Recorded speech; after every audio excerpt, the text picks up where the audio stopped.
Coco Chanel did not possess the appearance of a goddess. She had a small chest, narrow hips, and a flat figure. However, with her slender frame, accentuated by masculine clothing and simple dress styles, Chanel managed to send the opulent charm of the Belle Époque into the past, forever changing the standards of beauty. At the beginning of the 20th century, she introduced a completely new type of woman to the public, a haughty upstart who had emerged from the streets. Before Chanel's arrival, fashion was dictated by famous actresses, dancers, and courtesans. The term courtesan entered common usage after the success of Alexandre Dumas' Fils' play La Dame aux Camélias in 1855. Dumas explained that the word signified a fall for those who had started high and a rise for those who had started low.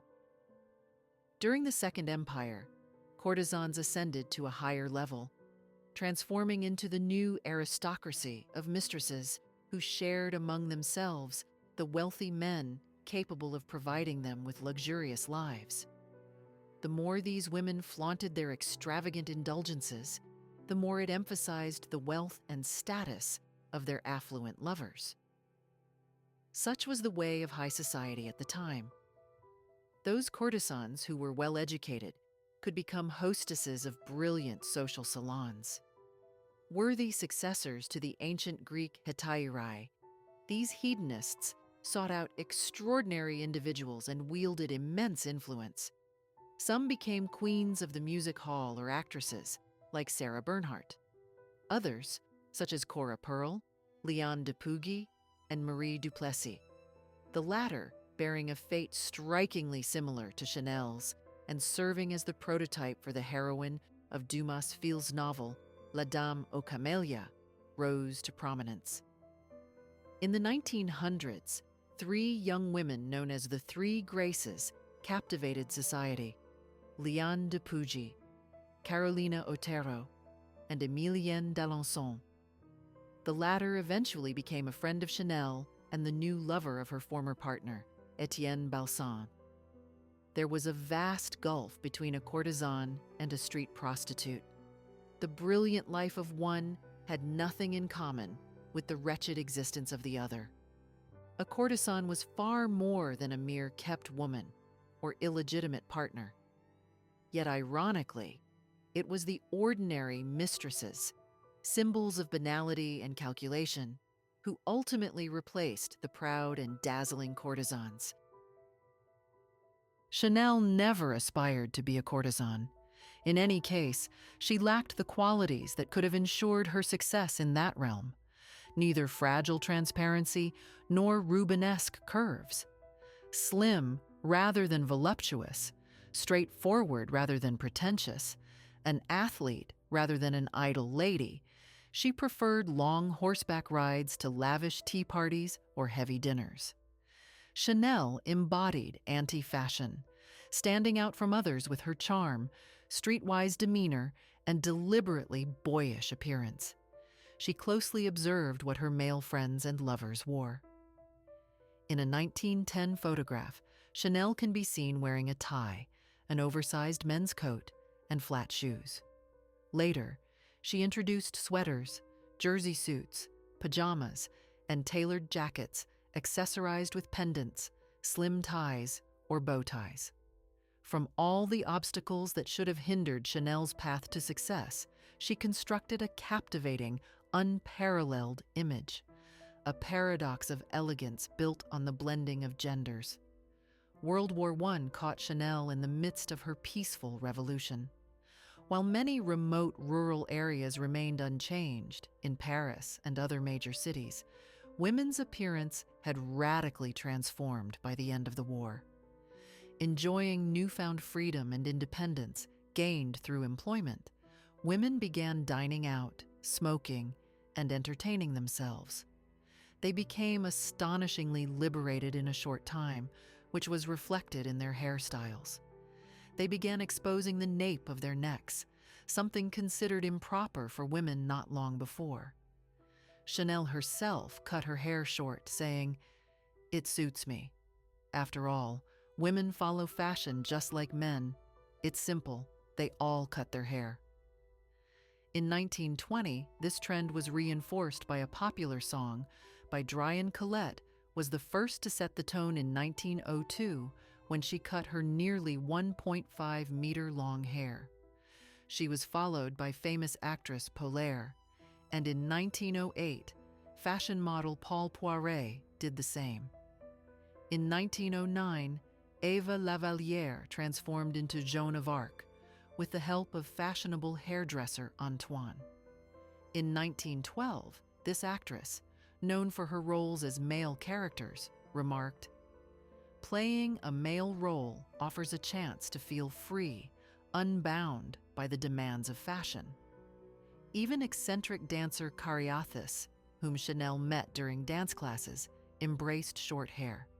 Chanel also cut hers short, and by May 1918, Paul Morin noted in his diary, "For some time now, it's been fashionable for women to wear short hair. Everyone's doing it. Madame Letellier and Chanel leading the charge." Over time, Chanel came to be seen as the instigator of this revolution, as well as another, the rise of the bachelor girl style, which she popularized and turned into a cultural phenomenon. Whatever critics in tea salons might have said, the slender androgynous silhouette gained approval. Women with fuller figures tightened their waists, compressed their busts with binders, and fought against every unwanted curve in the vain hope of becoming as slim as a beanpole. Androgyny had become the ideal. Some steps toward an androgynous style had been taken earlier. In London, in 1879, John Redfern became famous after dressing actress Lily Langtry, mistress to the Prince of Wales, in a wool jersey suit. When, in 1885, Redfern outfitted Alexandra of Denmark, the wife of the same Prince of Wales, in a suit resembling a men's three-piece, his fame reached Paris and New York, earning him the title of the inventor of the women's suit. Paul Poiret, inspired by similar ideals, dressed his clients in loose harem pants, reflecting his passion for Eastern exoticism. These were the first tentative steps toward unisex fashion. Chanel, unanimously recognized as the creator of unisex style, drew inspiration not only from the clothing of her men, but from men's fashion in general. She had little interest in altering its proportions. When Poiret, Lanvin, and Molineux replaced ornate tea dresses with satin and velvet pajamas, Chanel went further, turning pajamas into beachwear. She herself wore them on walks, defying a directive issued by the chief of Parisian police on November 17, 1800. Any woman wishing to dress as a man had to appear at the police station to obtain permission, granted only for medical reasons. While subsequent regulations permitted women to wear trousers for bicycling and horseback riding, the restriction itself was never officially lifted. Did Chanel know she was breaking the law and turning it into a habit when she posed for photographers in breeches and sailor tops or flannel trousers at her La Pausa villa in the 1930s? The woman who would later forbid her models to show up at Rue Cambon in jeans fought harder than any couturier for the eventual elimination of the gender divide in fashion. After Chanel's death, her youthful androgynous style was temporarily forgotten. By the 1970s, her name was primarily associated with Number, 5 perfume, which inspired a series of blonde goddesses, Catherine Deneuve, Eva Wallin, Karin Feddersen, and Ellen Larson, and, as the 1979 slogan proclaimed, a call to a world of dreams. It wasn't until 1983, with the emergence of the stunning Inès de la Fressange, passionately supported by Karl Lagerfeld, that the image of the energetic young Coco was revived. In 1996, Lagerfeld selected the aristocratic beauty Stella Tennant, a similar type, as Chanel's ambassador. For runway shows, Karl chose beauties of all kinds, but en Rue Cambon, he ensured his models embodied Chanel's very spirit. "I work for Chanel. Everything here must align with her," said Karl. And it worked. It still does.